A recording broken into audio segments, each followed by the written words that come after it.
I like to create things. I like to solve problems, and I get so much satisfaction out of approaching a problem, having no idea how to solve it and coming up with a solution that that can amaze me back. And that's something that you can do in programming that I don't think you can do in a lot of other fields. So I really think that there has never been a better time to learn how to program, and there's especially never been a better time to teach yourself how to program, just because there are so many resources out there on the internet. I mean, when I started, there was no web at the time, so I literally had to go to a bookstore and buy a bunch of books. I'm Sara, and I work on Twitter's Android team. I work on Twitter for Android on our mobile team. I've been an engineer here for about 3 years.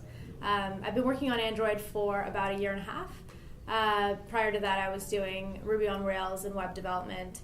I worked on our first help site, support.twitter.com, and also I worked on our internal tools and our internal revenue tools. So I've jumped around a little bit. My name is Dana. I've been a software engineer here at Twitter for 2.5 years. I started out working on our API, and I did that for most of the time that I've been here. But I just recently switched to our revenue team, which is responsible for things like promoted tweets, promoted trends, basically keeping the lights on here so we can keep having an awesome product. The day's broken up into mainly two different modes. Either I'm coding, I'm programming, and that's either by myself or sometimes I'll pair with somebody on my team, which is always awesome. It's a great experience to pair with someone and be able to bounce your ideas back and forth.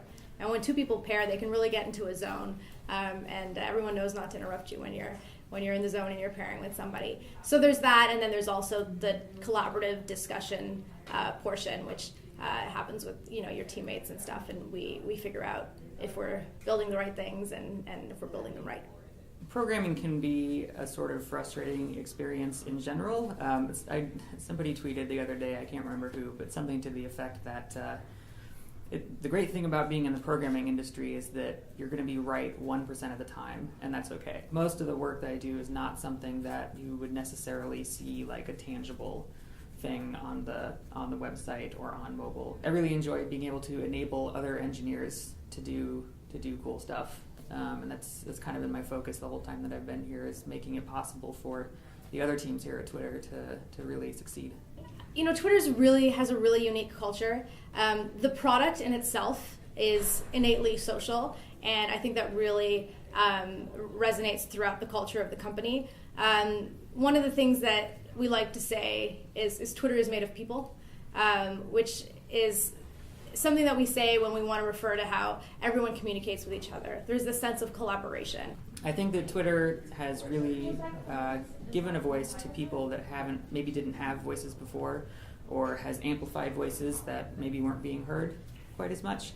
And so I feel really good about that. That there are people out there who can be heard now that didn't really have a platform before. Not too long ago, Twitter introduced the Discover tab, which is on all of our platforms. There's an area now where you can see what are the most interesting things that the people you follow and the people that they follow, what are they tweeting about? News articles, or things that are just popular on Twitter. And it allows you to kind of discover what's happening at any given time, what's happening right now.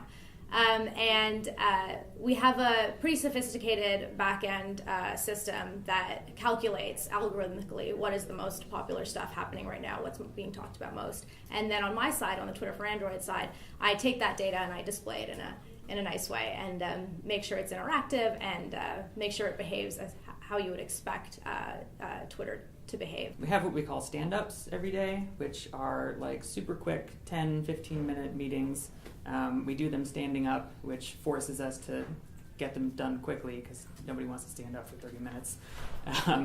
But it's really just sort of like a quick check-in so the whole team knows what's going on in the team, like if anyone's having problems so that they can bring those up and that sort of thing. Another really, really big problem that I've worked on and that we're still working on and have been working on for almost the whole time I've been here is we're moving Twitter from Ruby to Scala. So a totally different programming language, a totally different paradigm. It's like a totally different way of thinking about computer problems and architecture and things like that. And it's quite a long road, and there's still a long ways to go, but it's been really exciting. One of the greatest opportunities that I've been presented with at Twitter was to run our Women in Engineering group, which I've been doing for maybe about a year and a half now. And we do a lot of great things in terms of inspiring the next generation of women, which is what our main charter items for the group is. So we run this group and we do things like we hold women in engineering meetups and happy hours. We try to get involved in the community when we can. We hosted Technovation earlier in the year.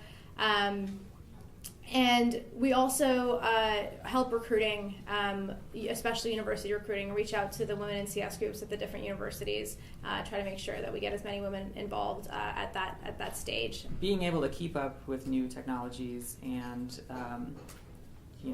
having this idea of lifelong learning, if you'll pardon the cliche, is I think that's probably one of the most important skills that an engineer can have. Literally every single job I've had to learn a new language or a new programming technique or some new database system, and I expect that will continue for the rest of my career. When I started at Twitter, I had no Ruby on Rails experience. I had web development experience, but no Ruby on Rails experience. But the people that I was working with were experts in the field, so I was able to learn a lot from them, and they mentored me quite a bit. And then when I moved to Android, though I had Java experience, I had no previous Android experience. So my tech lead, who had been doing Android for many years, he really helped me get up to speed very quickly. But even more than just having really smart and awesome people around you to help you through, it's really important for you to remember that the internet is a vast wealth of information, and you can learn so much about all the changes that are going on. They're all happening on the internet. And I really encourage any aspiring engineer to get involved with the open source community, get their hands dirty right in the code to see what people are doing, what people are changing today.